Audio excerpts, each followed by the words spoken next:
1, hey, 2, hey, 1, hey, 2, hey, 3, hey, 4, hey, ho, hey, ho. Everybody get up. Ho, hey, ho. Everybody get up. Welcome, Dark Side family. Thank you so much for sliding through. I'm LaDios Muhammad, an actor with purpose. And I'm Rav'n, an actor with passion. And we are actors from the Dark Side. Yeah. Rav'n, what's up? Hey, lady, doing good. How are you? Pretty fantastic. Everything's going. We're getting closer and closer to the performance date. Remember? Yes. Remind everybody about your show again. Call Me Mrs. Evers, December 3rd and 4th. Nice. Get your tickets at www.merlyevers.org, not com, org. All right, and there's a flyer here just to show you. So today's show we are doing a movie review again. Yes. Spoiler alert. Yes. Yeah. We'll be talking about the Amazon Prime series, Underground Railroad. Yes. Yes. We're gonna do it in two parts. Mm-hmm. So our editor Nick Golden asked us to do a review. Now, Nick, we did not know this was going to be like an elongated series, so we're going to just do 1 and 2. We may, later on do a 7 or 8 series episode or whatever, but we didn't know it was going into season 2. So it's a lot to review. So those of you who like a review, we're going to approach it a little bit different than we normally do. We're not going to recap everything and summarize. We're actually going to approach it a little bit different and kind of go over some things that pointed out that were pointed out in our heads that we kind of triggered us, and we're like, hey, what about that? Or things that we see. So we're just going to have a soft discussion about it. I'll do part 1 and Ravyn's going to do part 2. Yeah. So we're going to go into first, like the episode 1, right? Yes, right? absolutely. Okay. Absolutely. So we're going to talk about in episode 1, the 2 characters are Cora and Caesar. Cora is played by Thuso Mebudo, and Caesar is played by Aaron Pierre. So I am a sucker for black love. I love this. So I thought, seeing episode 1, it was going to be like a love story. Yeah. Well, anyway, the one thing that stood out for me at the beginning of this episode, Cora says, the first and last thing my mama gave me was apologies. And I had to listen to that like several times. I was like, apologies? Did she say apology? And she said apologies. And so when I was thinking about that, I was like, wow, what a way as a little tiny girl to have an imprint of your mom constantly apologizing to you, how that can play on your psyche. And so that right there told me that the character was going to be something fierce because she didn't understand what was going on. What did you think about that when you heard that quote? I mean, it was like a straight out opening. Sure. Yeah, for me, what it kind of triggered was the plight of the African American slave, that you should celebrate life, you should be so happy, but yet you're just bringing another body to some owner that can trade and sell and do whatever they want with it. So how could you not feel remorseful and regretful to that new life? So that's what it really kind of brought up for me, and no one should kind of come up in such a state of a sorry existence, if you will. Yes. That's so much of what rang true to me with that. Boy, did you hit that nail on the head. Who wants to hear, I'm sorry, being born into slavery and you have no control even getting pregnant. Yeah. As far as you're concerned. So, I mean, that right there is already determining a life for you. The next thing I found out is there was 2 slave owners, and they were brothers. One of them, and I did not write his name down, but he had asked his brother to bring this young boy out that he had heard who could recite the Declaration of Independence. Now, what was interesting about this piece, or this particular scene, is that the owner of the slaves, and he must have had many, didn't even know that the boy died. He didn't even know the boy died. And that made me feel some kind of way. Because I was like, wow, my life don't even matter. Yep. You didn't even know that I no longer exist. And I'm like, there definitely was a communication breakdown on that. You didn't even know that your slave was gone. And so the fact that he didn't know and his brother is looking for him made his older brother, younger brother, I don't remember, feel like he was stupid. You know, just inquiring about a slave, like, hey, you don't even handle your slaves. You know? You don't even know how to handle your slaves. Yeah. And so, what are your thoughts on that? Well, there's some interesting things with that whole scene and that whole setup, right? Because first you have the slave owner, the brother who wasn't keeping track of his slaves, and then you had the other brother who was actually much more heavy-handed, much more strict, much more less lenient. So even when you had this person who was quote-unquote a kind-hearted slave owner that let his slaves have parties and all these other things, like you said, they didn't even exist. They didn't even matter. And it was known for a lot of plantation owners to have over 1,000 slaves under their purview. So that's almost like having a city underneath you. Like you have your big house and then there's a whole city outside in your backyard, which is so hard to even fathom or understand. So it just, to me, really rang true to the callousness and the cold-heartedness of slavery. That at the end of the day, these slave owners were, in essence, kind of monsters because they didn't give a shit. They didn't give a shit about their property. They didn't care about the fact that it was a human life.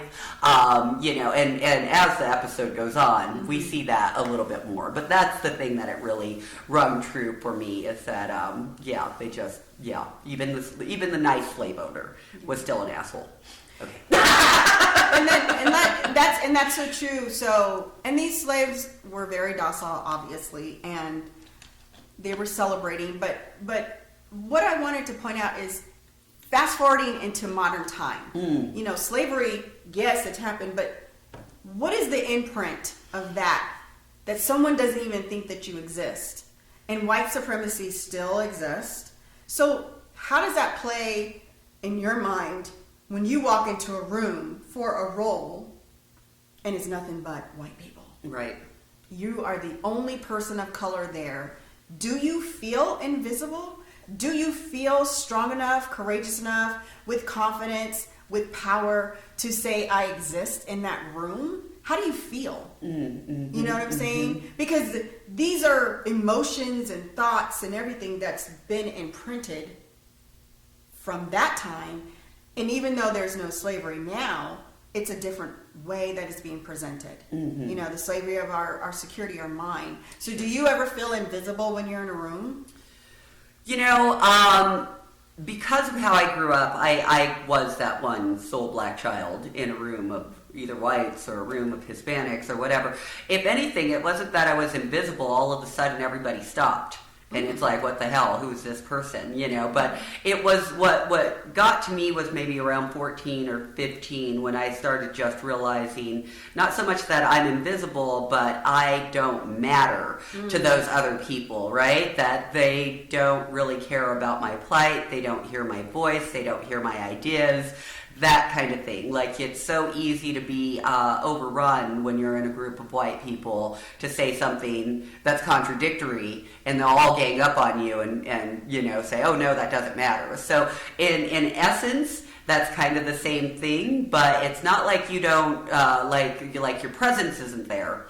It's just that you don't matter. That's why the Black Lives Matter movement was so powerful, because it's like, look, we matter. We're dying. Look at us, because that is so much of what's been imprinted on us from slavery, is that our lives don't matter, and that they are, they can be used for profit, for prison, whatever, but they don't matter in terms of making things better or trying to change the trajectory of how our countries ran. So very well put. I can totally appreciate that. And then that just leads me into the next thing, that's something that stood out. In this scene, also, because the boy had transitioned and his brother he wasn't aware of it, they pulled some random little boy to recite the Declaration of Independence. Obviously, he was not aware of it and didn't know. Mm-hmm. Back to that we don't matter thing. Because this little boy was randomly pulled, and I didn't understand why the slave pulled him. Right, it's like any old one will do. He got so afraid that he just jerked somebody on there because he felt like he was wrong because one of the master slave died. So because he didn't have this information, the little boy, he panicked and he was apologizing and he knocks over some wine onto this guy's shirt and he beats him furiously. Horrible. But here's something that stood out. And I see this perpetuated today in roles for women on film. Cora jumps in to protect the little boy. She jumps in. Now Caesar loves this woman, obviously. I think he does. Who knows? I can't really tell. But I know he's very fond of her. But no man, not one black man in that group, jumped to protect the child. And that's something as women we're always doing, is protecting our childs, protecting our men, and particularly our black men. You know what I'm saying? We raise our women to be super independent, and then we enable our men and protect them because we don't want them to be put out in the world to face what they're going to face, the reality of racism. You know? And I was wondering, when in film and TV, do you see that perpetuated today? Yes, and it's interesting though, because I think there's two brains of thought, right? Yes. That the woman sacrifices herself because there's a leniency with women. That, you know, if a guy were to do it, that might have just been, that's it, he's dead, you know, and that's it. Whereas a woman can do it and there might be a little bit more leniency. And then the other train of thought is that we're in this time that's really interesting because it's so different from what we grew up with, right? Where more often than not, women are the heroes. More often than not, women are the ones that are doing the heavy lifting and you know, all of these things. So when I was growing up, you hardly ever saw women in these dynamic roles where they were saviors, where they were heroes, where they were, you know, kind of the breadwinners and all of these things. And of course, society reflects that as well, because women have had to step up in our own lives because, again, maybe men are too enabled or just expect too much. I don't know. I don't know what's going on. But it's definitely a different portrayal than what I was used to growing up with. And it's interesting, to say the least, right? Because, we do see women as heroines, and it's a beautiful thing, but it's sometimes I question the authenticity. And, you know, was it really like that? Was it really, because of course these are actor portrayals, and, you know, this is how we see that time, how we see things in terms of how they would be through our eyes at this moment in time. But we have no idea what it was really like back then, you know what I'm saying? Right. So those are my thoughts. I feel like I still see that perpetuated on TV and film, like Viola Davis, when she was in How to Get Away with Murder, she's in this powerful role as a female woman. But the one man that she did love, who happens to be black, was not her husband. Her husband was a white man. Okay? And they always made him where he was restrained from really doing what he wanted to do. It was something that was always preventing him from doing what he needed to do as a black man. I see Regina King it was until she turned in her late 40s before she even got a superhero role. Yes. Do you know what I'm saying? Oh, absolutely. And then even still, now if any men are in a lead role, they're not in a lead role where they're a leader of strength. Like, they're not playing roles where they're lawyers and doctors and police officers. Well, not always, but a lead role, they're usually something on the opposite side where they're more docile, or they might be pose. Those are the lead roles you're seeing black men in Pose. Yes. You know, and it's like where, and this is my own humble opinion.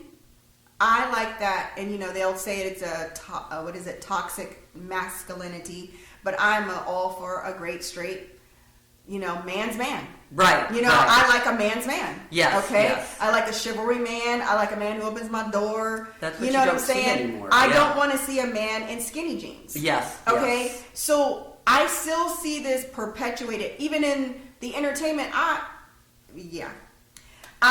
just see that they're putting this there, even though the black women are getting more roles in leadership roles, they're still not having their man side by side. No. So that family structure is still broken as it is on the plantation in this episode. So true. Yeah. So moving forward. That's a great point. Yeah. What I thought was that it just triggered and just was like, woo, is, you know, Caesar could read. Yes. He did that for a long time. Yes, yes, yes. And he was reading Gulliver's Travels. Have you ever read that? I've never read it, but I'm familiar with the story. Yes. Yeah. Okay, likewise. So I was like wondering, why did they select that particular book for him to learn to read? And of course, you know, Mr. King is like a walking scientist, big head. And so he told me about Gulliver's Travels. And you know, Caesar says, you know, he's telling Cora that this book explains about a man on a trip and he's lost trying to get home. This man explains about a man on a trip and he's lost trying to get home.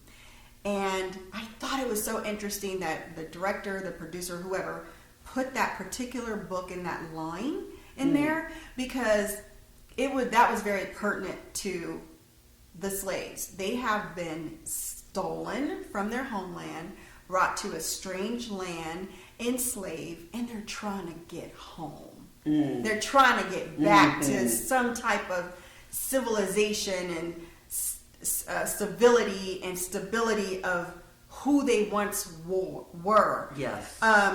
One thing I want to mention, I know it's a side note, but it's very relevant, is when I was working at a former organization this year, we did a presentation for Black History Month. And so they asked us from different organizations to collab and do a presentation about Black History Month. Well, what we did is we presented how we were before we were slaves, and how we were kings and queens and scientists, and you know, how we were rulers. And there was a lot of women, Egyptian the Egyptian women that were kings, and we presented that, and how we also navigated to Mexico, and they talked about the heads in Mexico, the stone heads in Mexico. So we change the conversation in the lens that our history isn't just here in America. That's right. We expound it. So when he talked about Gulliver's Travels, he was talking about that there's something bigger outside of being on this plantation. Yes. And he has to know it because there's a freaking book about it. You know, why do you feel like it was significant? And, you know, what did you feel about that? Did that even, like, register with you? I mean, I thought it was interesting because it also comes up in the second episode. Right. Cora gets to read Gulliver's Travels, and I thought it was a good, what do you say, maybe euphemism, that you know, of course somebody that was born in captivity would love to read a story about traveling and a bigger world and that kind of thing. So I think my takeaways were very similar to yours. Yeah. You know? Yeah. So yeah. And it's so funny because they did, and we'll get into that in episode 2, but when they do get a chance to travel, it's like getting outside of your backyard. You don't even know, like, even going from one town to another town could be extremely different, you know? And so moving forward, you know, Caesar asked Cora to come with her. And he said something he said, it's past time to go. What I'm wondering is, why did he feel Cora was so important for her to go with him? What was your take on that? My take was a little bit of the scene that we were talking about earlier, that Cora was willing to risk her life for somebody else. That Cora, even though we don't get to see a big part of her life, we get the impression that she is very strong, that she's very compassionate, that she has, just a good head on her shoulders, even though we don't get to see any of that background. So I do think, like you said earlier, that maybe Caesar was in love with her. But I think he also just saw her as more than that existence. And I think he sees her struggling with that existence. And she's kind of like, well, this is life, whatever, but he knows that she's going to want more. And she looks like she's all of 14 in those scenes. She looks so young in those scenes. So maybe he saw something in her that, eventually was going to thirst for freedom and that he wanted her to come with. So, but I do believe that there's some emotional attachment and some kind of emotional love that is pulling him to have her come with, because he's very adamant and there's so many scenes where you do see Caesar just lovingly look after Cora, and Cora doesn't really pay attention, but I do think there is some love there. Yeah, it's so funny you said that she was very strong, and she did present that. There's a lot of anger in her, but and I'm gonna kind of like combine these two, because she says, "I don't know why you want me to go," and I'm paraphrasing, because you think I'm some type of good luck charm. And he goes, "Well, I'm not supposed to be here." She goes, "Well, I am," and I always wondered. And I kind of know in my head, but this is just kind of a question for conversation. But what are your thoughts of why did she feel that she's supposed to be there? And why did she feel like she wasn't lucky? Oh, well, I think it goes back to the opening question, right? With being born into a bunch of apologies and knowing that you're in this kind of sorry existence, but it's what your mom went through, it's what your grandparents went through, what your dad went through, what everybody else is going through. Why look for anything else? What else is there? It's almost like understanding like a suicidal person or somebody like that just has given up hope. Like there's nothing but this. And I think she had that resignation at the beginning. Like, there's nothing I can do about it. Nothing I can, and she was kind of resigned to this station of, this is my life, and I'm just going to make the best of my life because this is it. This is what's been given to me. So it really takes, I think, Caesar to wake her up and say, hey, there's more to this existence, and I really, really want you to be there with me. And I know he says something in terms of her being lucky. And I can't remember exactly what it is right now, but it's like Cora doesn't see it. Cora doesn't see her strength. Cora doesn't see, all that she sees is that she's in a shitty friggin' environment and she has no control over it. So yeah. Yeah, she definitely said that she didn't feel like she said, you're only choosing me because you think I'm lucky because my mom escaped. But she was really hung up on that part of not being lucky, because she was like, if I was lucky, why would my mom not take me? Right. And that abandonment issues, and I think a lot of us can go through some of the issues, but with him saying, I'm not supposed to be here, and her saying, well, I am, that made me think as an actor, do you ever experience imposter syndrome when you're like auditioning or on film or anything of that nature? Do you ever feel like, that you're not supposed to be in a particular show? You're not supposed to be there.